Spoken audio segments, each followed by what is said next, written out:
Gavin, one of the things I love about your book is how you weave personal stories into it. And you use them to kind of highlight your philosophy. And you talk about finding the treasure in any situation. So, regardless of what the circumstance is, there are gems in there. And it's just a matter of how you approach it. And the example that you give is the story of the keepers. Can you share that, please? Sure. When I was 8 or 9 years old, one thing that I was really struck by is sometimes people would put things out to go with the trash that we picked up on Monday mornings. And they would put out some really wonderful things. Some people would just let go of a bike that maybe had flat tires or it just maybe needed a paint job, and they'd throw it out. So I started slowly, but more and more, I started on Monday mornings before the trash trucks would come, kind of in the dark. I'd take my red wagon and I would go around, and I could very quickly look through people's trash, and typically I'd see something that somebody else might go, well, this is a piece of trash. Inside of me, I go, this is a keeper. This is a golden opportunity. And sometimes it would be a bicycle. Sometimes it would be a clock. Sometimes it would be, you name it. So, but when I saw it, what looked like trash to somebody else looked to me like something that I could recondition and just make really, really nice. And I really enjoyed that process. So let's say, for example, with a bike, that was my favorite thing, was to recondition a bike. So I would take the bike home. My dad had all the mechanics tools, and I'd take the bike completely apart.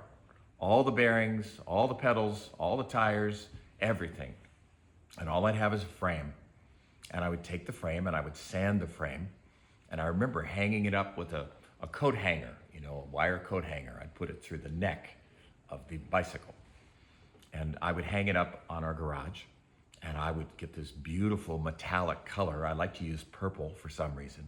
And I got really good at spraying a really beautiful frame, so it looked brand new. And how old are you? 9, 10. 10, you're okay. And so then I would take the bearings and I would clean them all, and then I would get right grease, and I would get new pedals, and I would take new tires and maybe new handles. And I would recondition the thing. It wouldn't cost that much, but I also really enjoyed it. And all of a sudden, it's like you roll the bike out, and it's like, my goodness, even the chain was lubricated, and the spokes I cleaned, and then I would sell them. I would, the bike was one example, but I would have other things that I would place in my wagon. And on the weekends, like on Saturday, I would just roll my red wagon around the neighborhood, and I'd have all what I called my keepers inside it. And, people would say, here comes Gavin with his wagon store. And they would buy things. And every once in a while, and it did happen, people would say, wow, this looks really familiar. I had something just like this. I had a bike that was just like this with a different color. And, and inside of me, I knew where they lived, and I knew where I got the bike, and I knew it was their bike. I didn't say anything. But I also made a lot of money doing it. It's like I enjoyed the process, and I reconditioned things and made them beautiful, some ways more beautiful than they were when they were new. And people would pay a premium for that. And you saw the beauty in it. I saw the beauty in it. I could see the beauty in it. It reminds me of Michelangelo, where they asked Michelangelo what his approach to sculpturing was. And he says, I cut away layer after layer until I uncover the figure encased within. So he wouldn't see a block of stone, he'd see a figure in the stone. And he would just take away all the other stone until that figure would reveal itself. So how do we apply that to our lives then, our daily life? How do we? There's a great joke I like. It's about a little boy, and he's in a vat, a wooden vat, very large, and it's full of horse shit. And he's rooting around in there, kind of enthusiastically, and it's smelly, and everybody's holding their nose while they look. And they go, what are you doing in there? He said, well, with all this horse shit, there's got to be a pony in here somewhere. And that's, somehow I've always been able to approach life and find a silver lining and find a gift in whatever life brings my way. And that's particularly valuable when life has difficulties to bring. So my dad's cancer, when he got cancer, it's like, well, what's the silver lining? Well, they gave him 6 months before he died, but he lasted 19 years.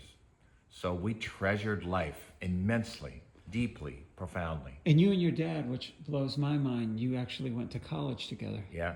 Once he saw that he was going to get better and he was going to outlast their death sentence, he said, what do I do with my life now? He decided he wanted to go to junior college with me.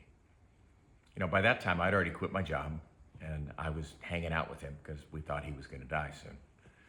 But as we started to go, well, maybe he's going to last for quite a long time. And then we said, so we went to school together. We picked classes to take together. I remember Mr. Hayek in mathematics, 7 o'clock, Monday, Wednesday, Friday mornings.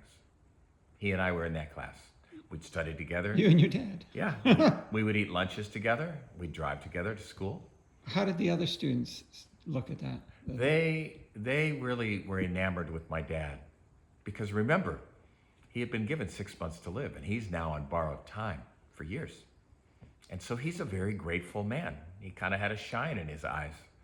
And they could see how much we loved each other because we did. We loved each other a lot. We always did. So they actually would start to tell me in private, they only wished that they could go to school with their dad.